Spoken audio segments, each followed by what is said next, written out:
Presentación. Este es una breve exposición, una introducción sobre el tema de las finanzas climáticas, tal y como las he estado trabajando en estos últimos años. Voy a intentar hacerlo más sintético y digerible posible el tema, que son algunas reflexiones preliminares sobre todo. Entonces, estos son algunos retos y contradicciones de un hipotético financiamiento a una transición energética baja en carbono. Quisiera iniciar con algunos retos de lo que es financiar o la idea de que las finanzas pueden echar adelante una transición energética, o lo que entendemos por una transición energética de momento en el debate climático. Entonces, el primer punto es que para las finanzas se enfrentan con la dificultad de que no existe de momento un antecedente en la historia de lo que sería una transición energética como tal. Recordemos desde mediados del siglo XVIII, cuando inicia el consumo exponencial de combustibles fósiles, empezando por el carbón, en la revolución industrial y la máquina de vapor, y de ahí en adelante, cuando se empieza a sumar el petróleo, el gas, y luego hasta el final se han sumado otras energías como la nuclear y las renovables, no ha existido como tal un concepto de transición energética como nos gustaría pensar ahora, que vamos a dejar atrás los combustibles fósiles y vamos a entrar en una etapa únicamente de energías renovables. Entonces, hay un problema conceptual que es la idea de una transición energética. Lo que vivimos de momento es una diversificación energética, donde existen combustibles fósiles, pero también se están sumando energías renovables.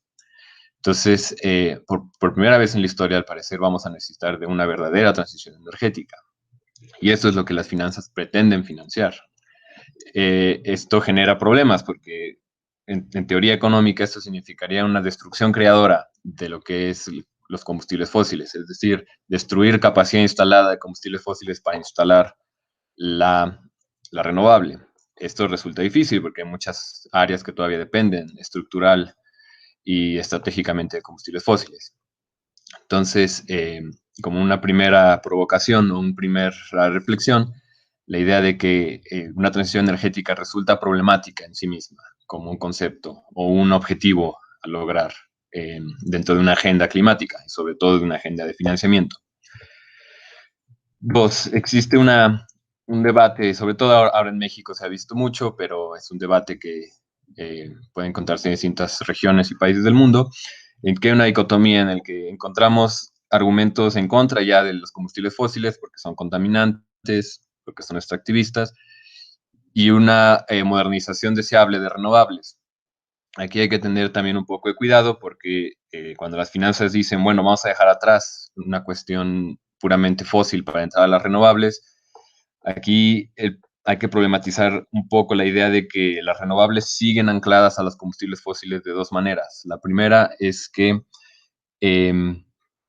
dependen de los combustibles fósiles porque siguen permeadas por una idea de eficiencia energética que proviene de la termodinámica. Es decir, seguimos pensando que de alguna forma las renovables pueden sustituir de alguna forma los combustibles fósiles en su maleabilidad, en su eficiencia energética, en su transportación.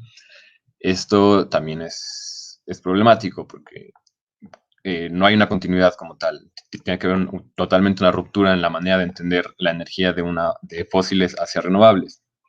Y la segunda es que las renovables todavía dependen de cierta manera de los combustibles fósiles porque, en primera, la intermitencia requiere de energías estables, que en este caso son las fósiles, para subsanar la intermitencia de las renovables. Entonces, todavía esto genera un conflicto entre modernidad y atraso en términos de fósiles y renovables a grandes rasgos. El tercer punto es que ya los bancos y muchas empresas están reconociendo que en realidad no va a haber un desplazamiento de renovables de fósiles por renovables. Lo que hay es una complementariedad, es decir, son sectores que se están haciendo cierta complementación en términos de los materiales que se requieren para producción, para mantenimiento, como mencioné antes, para subsanar algunos problemas de intermitencia, estabilidad de la red, etcétera. Entonces, esto hay que tenerlo en cuenta al momento de relacionar fósiles con renovables. Después, las economías en los últimos años, en los últimos 30, 40 años prácticamente, han sufrido varios procesos, sobre todo las economías como la mexicana y en América Latina en general, tienen problemas estructurales y macroeconómicos que no nos da tiempo ahorita de profundizar, pero prácticamente los que terminan en ción, entonces les llamo eh, procesos conjuntos, de alguna forma, en la macroeconomía y los problemas estructurales, que es la financiarización, que es esta idea que existe un proceso de cambio hacia un régimen en el que las finanzas predominan en la economía, pero predominan de una manera improductiva. Es decir, hay excesiva especulación, las finanzas se dedican únicamente a extraer renta y valor de otros sectores productivos, hay ciclos de especulación que terminan en crisis financieras, burbujas, etc.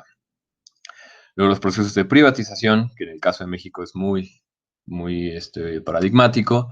Hemos sufrido un vaciamiento del Estado de alguna manera y eso ha limitado el margen de maniobra que tiene algunas, por ejemplo, las paraestatales, como es el caso de Pemex y CFE, pero muchas otras sectores del Estado que se han visto limitados y no han podido echar a andar procesos locales, nacionales de industrialización. Eso viene al siguiente punto. Hay un problema de desindustrialización no solo para estatal y del Estado, sino también privada. Hemos visto ya una cierta monopolización de la economía en industrias pocas, oligopólicas, y un desplazamiento de muchas de las actividades antes tradicionales en la economía mexicana han sido destruidas o han sido relegadas a sectores más extranjeros o oligopólicos. Ahí entra el siguiente punto, la extranjerización, que muchos de los segmentos de la economía están en manos de empresas extranjeras. Aquí no falta mencionar, por ejemplo, a la banca mexicana es 80% extranjera, es una banca que no se ha dedicado a financiar actividades productivas, eso genera también muchos problemas en términos de hacia dónde llevar algunos sectores, como incluso el energético, y una reprimarización, esto es muy notable en campos como el petrolero, en el que México se ha dedicado a exportar petróleo crudo únicamente, sin darle mayor, un mayor tratamiento al barril, que es lo que más le da valor agregado, lo que más genera empleo, pero sobre todo políticas de conservación, es decir, extraer el petróleo sin pensar en alguna política posible de conservación de la energía primaria. Otro problema es el problema de la movilidad, la industria pesada y la petroquímica, donde las energías renovables no han podido penetrar y por las limitantes físicas y territoriales y financieras de las renovables, son industrias que son todavía altamente dependientes de los fósiles, pero donde se encuentra el mayor reto energético. En el caso de México, por ejemplo, también 70% del problema energético todavía existe en la movilidad. Esto requiere, pues, inversiones a gran escala para modificar masivamente los esquemas geográficos y movilidad que existen en México. Esto significaría apostarle otra vez al ferrocarril eléctrico, por ejemplo, limitar la carreterización, el crecimiento del parque vehicular, etc. Entonces ahí están los retos de la parte no electrificable de la economía, es decir, donde las renovables todavía tienen problemas de penetración.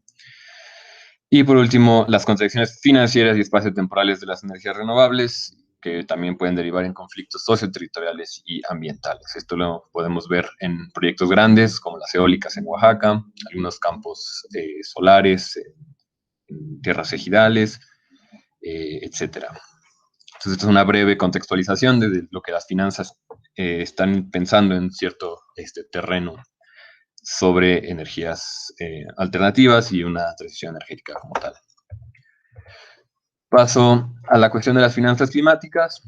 Este es un proceso que he decidido dividir en dos. La primera sección es una parte mainstream que también ha tenido que ver mucho con una reconfiguración que las finanzas han hecho de su imagen, los bancos, firmas financieras, las bolsas de valores, incluso gobiernos, se han volcado a una idea de que las finanzas de la noche a la mañana pueden convertirse en un instrumento verde, en un canal verde, en un vehículo verde para resolver problemas ambientales. Esto tiene una reciente, relativamente reciente tendencia. Inició en el Acuerdo de París, donde los financieros, la banca, inició un discurso bastante amplio sobre las necesidades de financiar a lo que le llaman oportunidades que están en un mundo inundado de dinero líquido. Es decir, hay muchas reservas de dinero líquido que están esperando nuevos sectores hacia donde canalizar inversiones. ¿Por qué? Porque las viejas líneas de producción industriales, por ejemplo, lo que serían los combustibles fósiles, el negocio petrolero, son eh, sectores que ya están saturados, hay una sobreinversión en esos sectores, son de alto riesgo, sobre todo los combustibles y los fósiles no convencionales, es decir, el shale, todo lo que tiene que ver con fracking, aguas profundas, las perforaciones en el Ártico, etcétera, ¿no? Entonces, se están buscando canales para desahogar mucho de este capital. Entonces, se vio una oportunidad en la cuestión climática, aprovechando la urgencia que se ha dado para resolver el problema del cambio climático, y se ha hablado de una oportunidad de billones de dólares para poder subsanar estos problemas.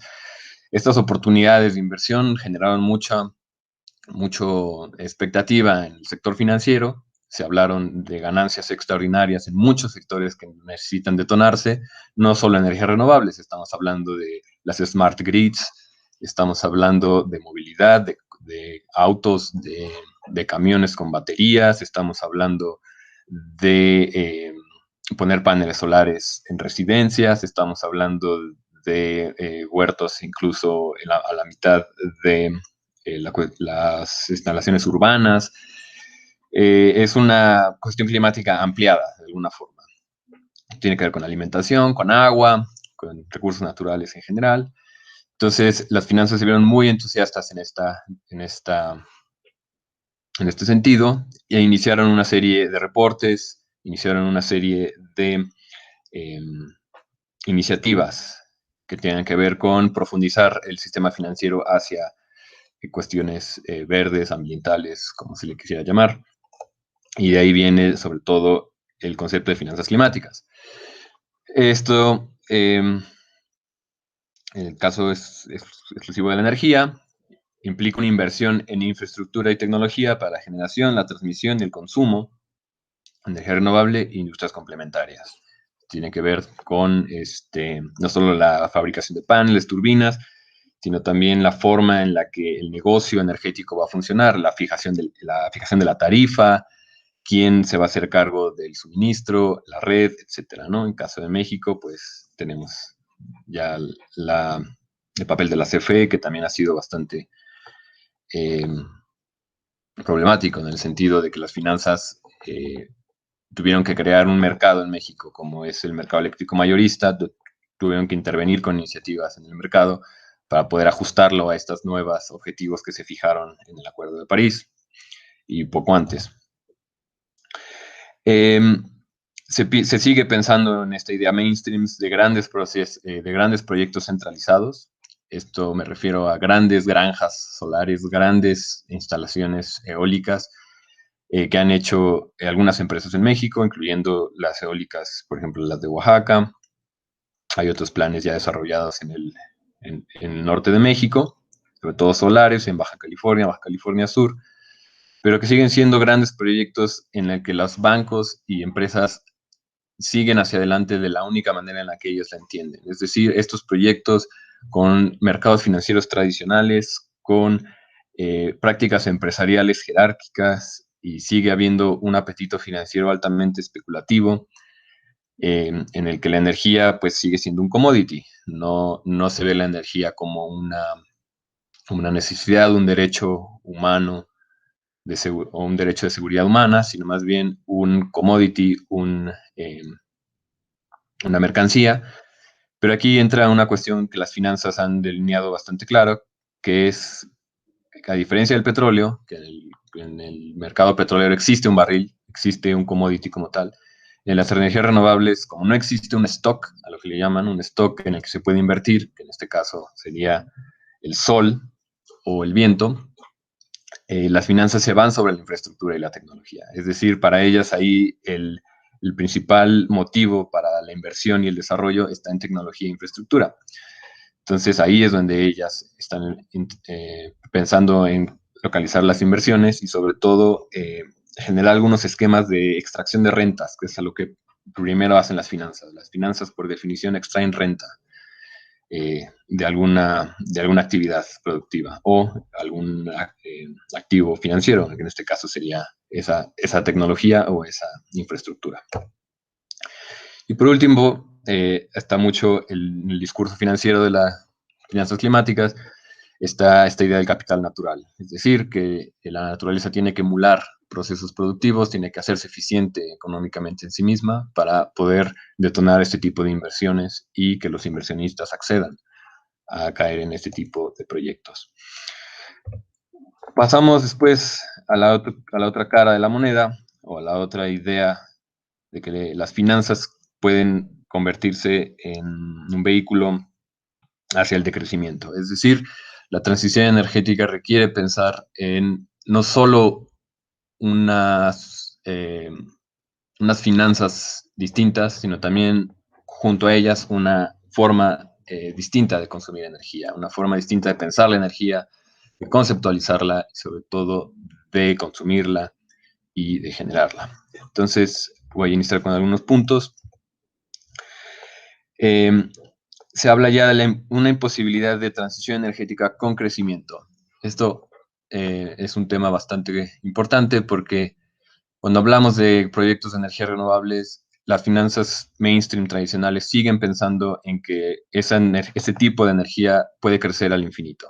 Es decir, podemos seguir pensando en crecimiento tanto económico como de consumo energético. Podemos seguir siendo tan energívoros como somos ahora con las energías renovables y no va a haber ninguna consecuencia en términos del impacto que esto tiene.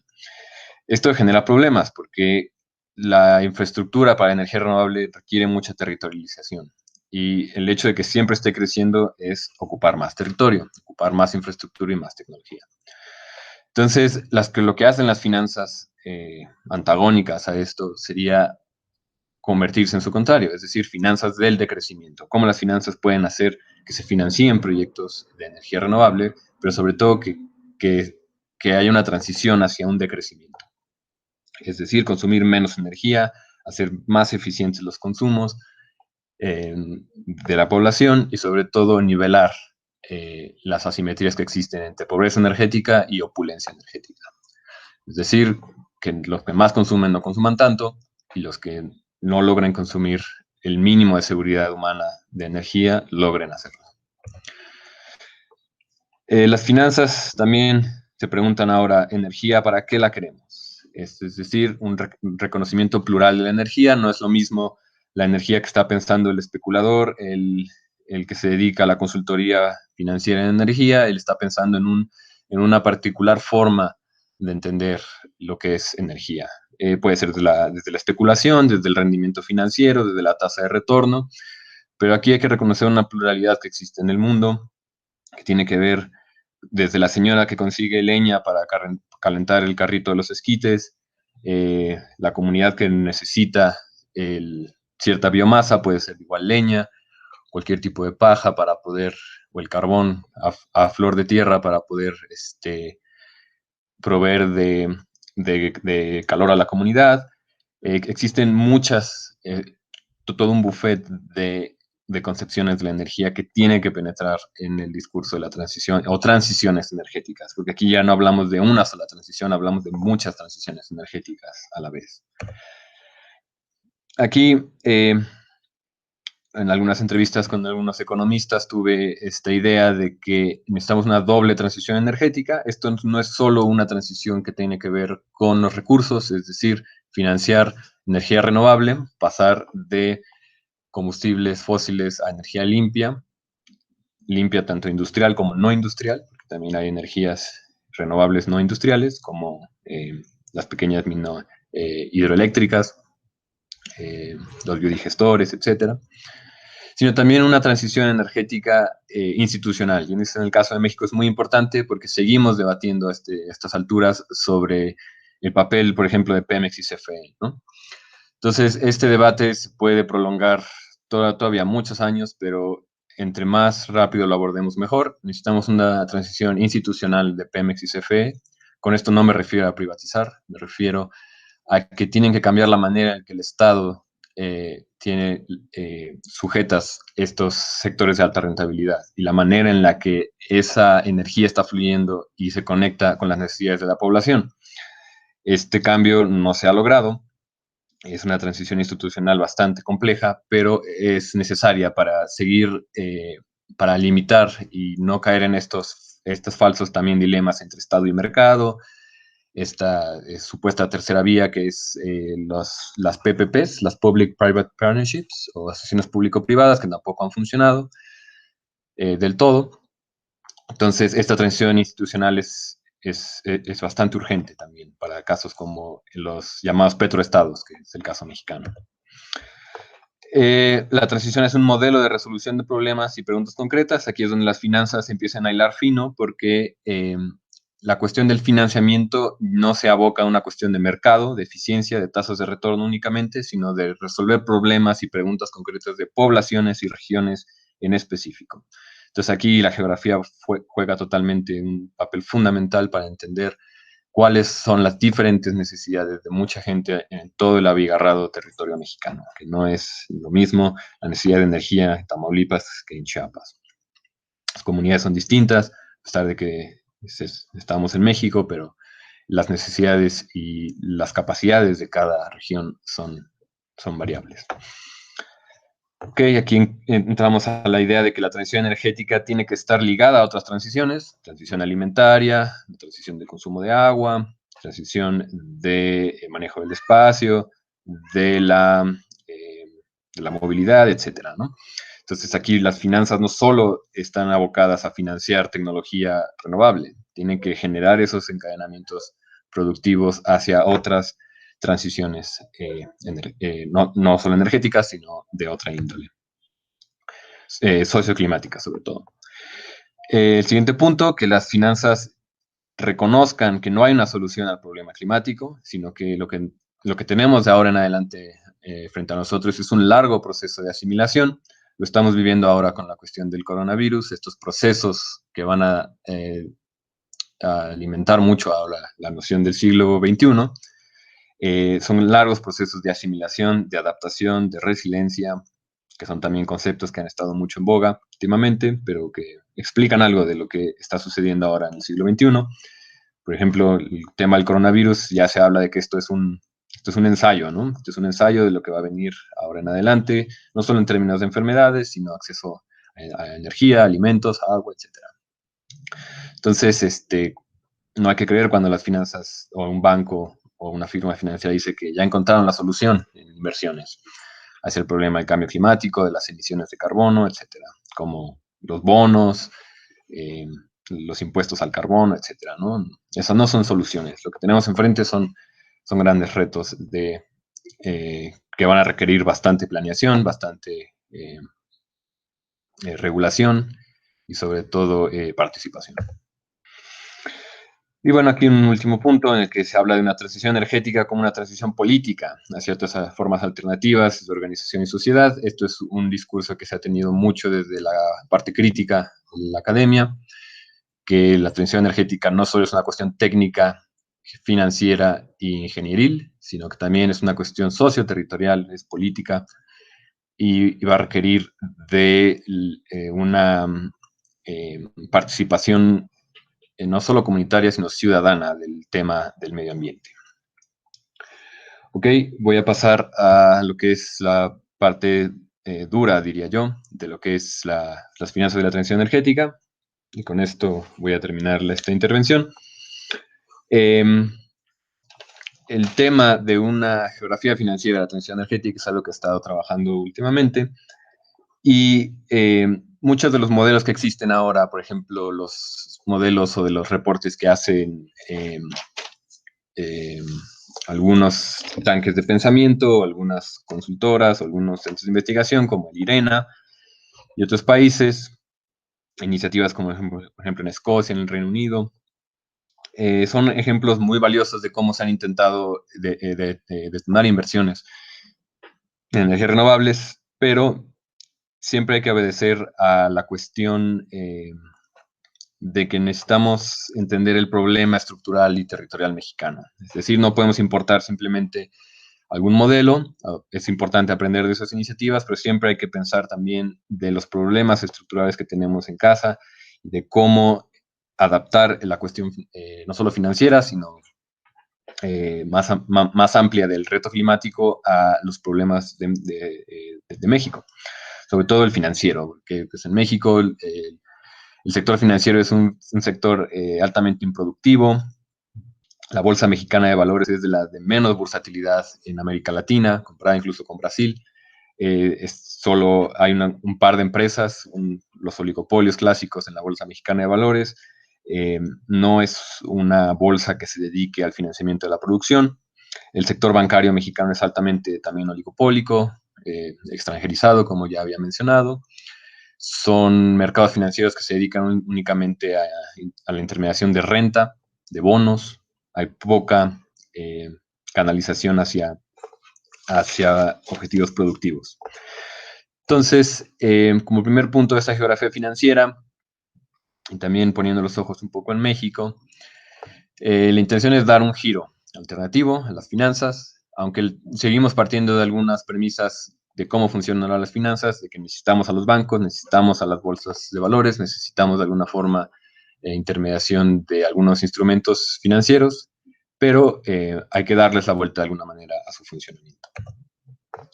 Entonces aquí tenemos un punto muy importante que es el nervio de lo que diría yo de esta propuesta de unas finanzas alternativas, que son los mecanismos institucionales y técnicos de un financiamiento que permiten la estabilización económica y financiera de proyectos a largo plazo. ¿Esto por qué? Porque las finanzas también tienen una visión muy cortoplacista de lo que es la cuestión climática. Y esa es una pareja muy antinómica. Incluso cuando hablamos de finanzas climáticas, ya son dos conceptos antinómicos, porque las finanzas siempre están pensando en el corto plazo. Incluso hay historiadores que hablan de la temporalidad de Wall Street, en el sentido de que vivimos en un presente continuo, en un presente muy vertiginoso en el que todo está medido por la ganancia financiera, por la rapidez de las transacciones en bolsa, y esto no compagina con el debate climático. La cuestión climática, las modificaciones al clima y la complejidad que es la interacción entre los mares, los océanos, la atmósfera, las nieves, los hielos perpetuos, etcétera, son análisis de mucha más larga duración. Entonces, estos proyectos de largo plazo requieren mecanismos institucionales y técnicos mucho más sólidos. En estos he elaborado una lista que son propuestas que se han trabajado en algunas iniciativas, en algunos países, pero que también son realizables en México. Y eso tiene que ver, uno, con los cambios en objetivos climáticos que tenga que ver en el Banco Central, en el Banco de México. Es decir, el Banco de México no tiene una participación ambiental de alguna forma o climática. Entonces tiene que crear una partida climática. Dos, un modelo de riesgo climático, no solo para el Banco Central, sino para toda la banca en general. Todo el sistema financiero de México necesita un modelo de riesgo climático que no se ha implementado al 100%. Tiene que haber una mayor regulación del sistema financiero para facilitar esa canalización de recursos hacia objetivos climáticos. Esto requiere una regulación, no una desregulación del sistema financiero, sino una nueva regulación que incluya la partida climática. La creación de bancos públicos, que es algo que no está contemplado ahora, pero es altamente necesario para poder acceder al financiamiento de una transición energética, de varias transiciones energéticas, que es la creación de bancos públicos y la creación de bancos verdes. Estos bancos verdes, tanto públicos como privados. Es decir, aquí la banca privada ya debe de jugar un papel totalmente subordinado a los objetivos climáticos, sin incurrir en modelos especulativos, sin incurrir en excesos de desregulatorios o de liberalización de capitales. Es decir, la inestabilidad de capitales entren y salgan de esas inversiones o de esos bancos o incluso del país, sin que den certidumbre a largo plazo a un proyecto energético o ambiental. Luego tenemos la cuestión de las cooperativas y las sociedades locales de ahorro. Esto es una figura financiera que se eliminó en México hace ya tiempo, pero que requiere volverse a implementar para poder cumplir con estas metas de tener finanzas también regionales, es decir, finanzas de cooperativas locales y de sociedades de ahorro que permitan captar dinero y recursos de una región en particular, de una población, de la comunidad, y canalizarlo hacia objetivos comunes y concretos de dicha organización.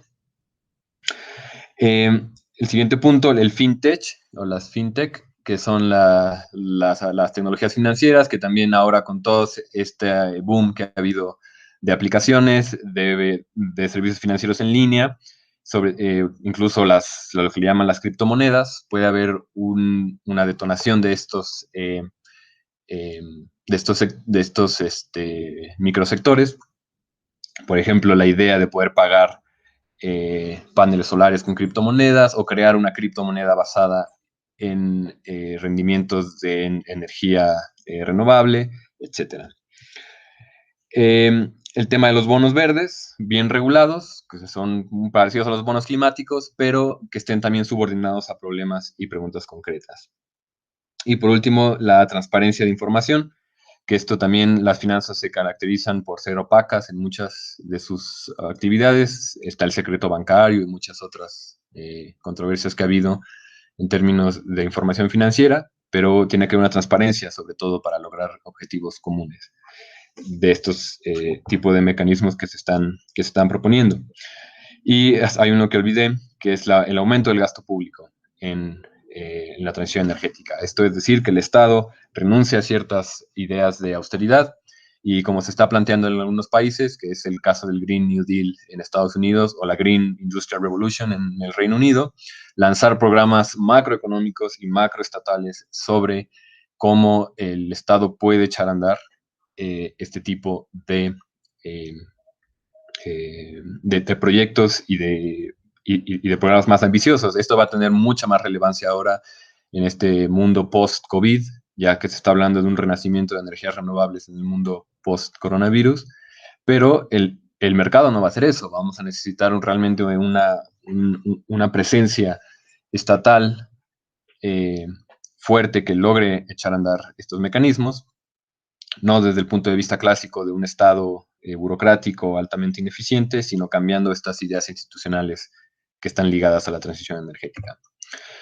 Siguiente punto, y es algo que también es muy importante y he estado profundizando un poco para lograr encajar aquí la cuestión financiera, es la microregionalización de la red nacional y el desarrollo de proyectos locales. Esto es fundamental para dejar atrás la idea de que la transición energética tiene que estar fundada en proyectos centralizados.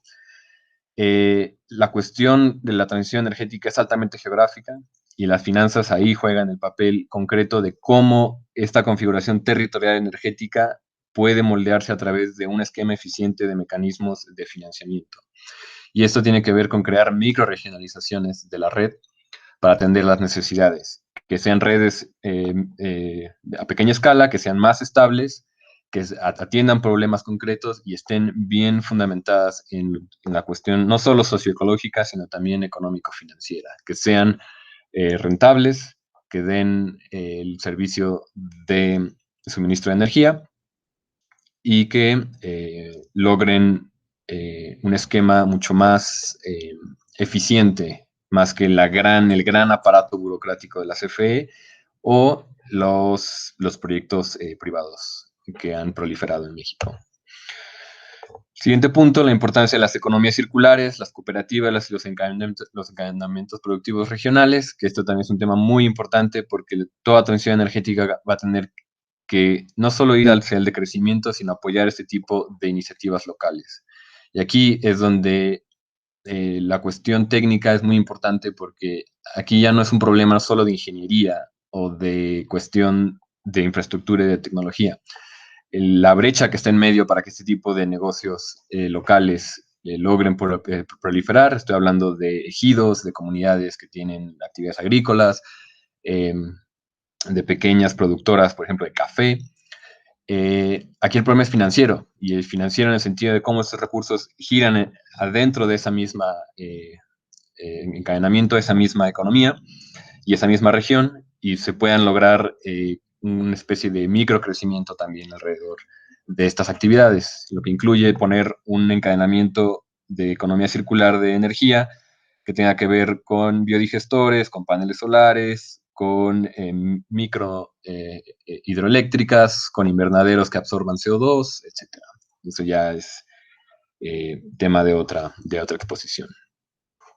Siguiente punto es la formación de consorcios y convenios locales de inversión. Aquí ya no solo hablamos de que el Estado va a soltar dinero de un solo paquete, sino que la cuestión de la transición energética tiene que ver con eh, la comunidad, bancos, sí, inversionistas locales también, pero también tiene que haber empresas de tecnología, tiene que haber universidades que estén apoyando investigación, que estén apoyando con ciertas innovaciones, tanto en ciencias exactas, naturales, como en humanidades y ciencias sociales.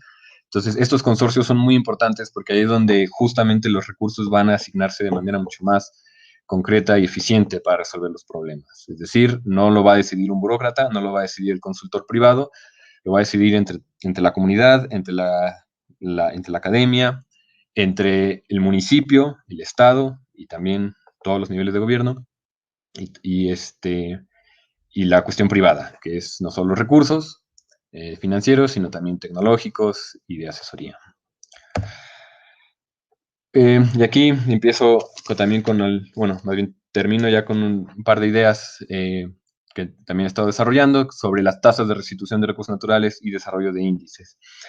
Estas tasas de restitución son cosas que he estado explorando ahora con algunos ejemplos que han sucedido en México, en algunas comunidades, algunos ejidos, que están preocupados por restituir ciertos recursos naturales a través de este tipo de mecanismos de financiamiento. Entonces, por ejemplo, hablamos de restituir un manto acuífero. En este caso, se requiere, por ejemplo, de salinización de agua, por ejemplo, que requiere montones de energía renovable para restituir un manto acuífero, que es un manto que utiliza una comunidad en concreto.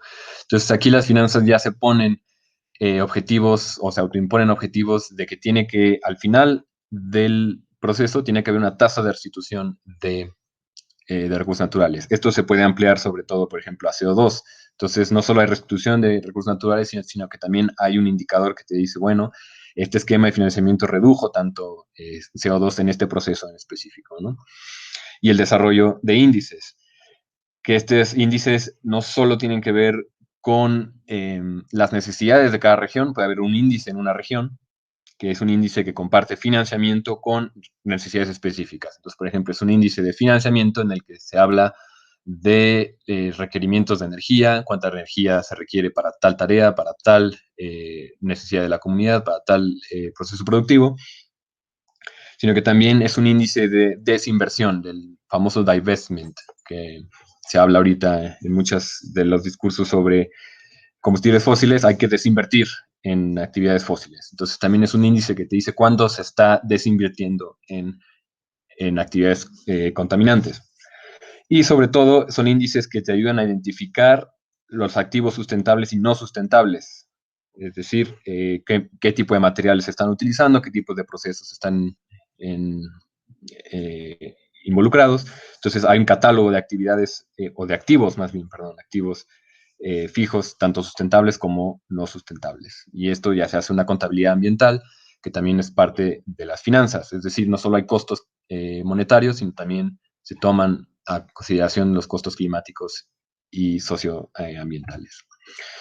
Y por último, con esto termino, hablamos de una autonomía energética y una construcción de ciudadanía a través de la energía. Esto es muy importante porque también hay muchas comunidades en México que pueden beneficiarse de esquemas autónomos de energía, es decir, que dejen de depender al 100% de la burocracia de la CFE, que en muchos casos es problemática, hay comunidades que no le pagan la factura CFE, hay comunidades que ponen sus diablitos para poder obtener energía.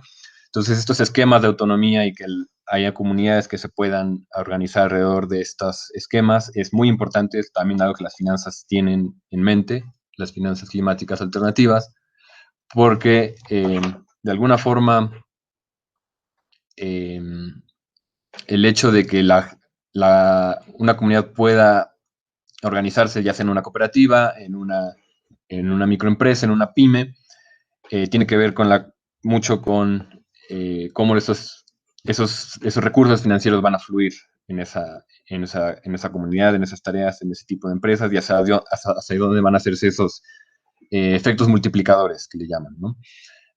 Para echar a andar economías locales, regionales y sobre todo el apoyo a la red eléctrica. Y quiero nada más hacer una breve puntualización sobre esto. La cuestión de la comunidad es un concepto que es problemático en ciencias sociales, porque a veces cuando queremos acercarnos a una comunidad, cuando las queremos estudiar, cuando queremos obtener alguna experiencia de la comunidad, también hay que entender que las comunidades son problemáticas de alguna manera, están también en contradicción. Entonces, cuando una comunidad quiere echar a andar un proyecto, hay conflictos al interior de esa comunidad. Entonces, el hecho de pensar en esquemas alternativos también es entender que las comunidades tienen que avanzar en algunos temas de organización, de seguridad territorial, de seguridad, por ejemplo, alimenticia, de seguridad eh, humana, como acceso al agua, etcétera, ¿no? Entonces, el tema de la comunidad se vuelve también un poco a debate, pero tiene que ser uno de los centros neurálgicos de la transición energética, porque muchos de los esquemas que se están pensando ahora es que no va a haber transición energética si no es microregionalizada, si no es local, si no es en apoyo a muchas de las personas que en el caso de México viven en pobreza energética y no han logrado obtener un acceso de seguridad a la energía. Y bueno, con esto termino mi intervención. Espero haya sido de utilidad. Intenté hacerlo lo menos complicado posible. Entonces, espero esto sirva de una primera aproximación al tema de finanzas climáticas. Se los agradezco mucho.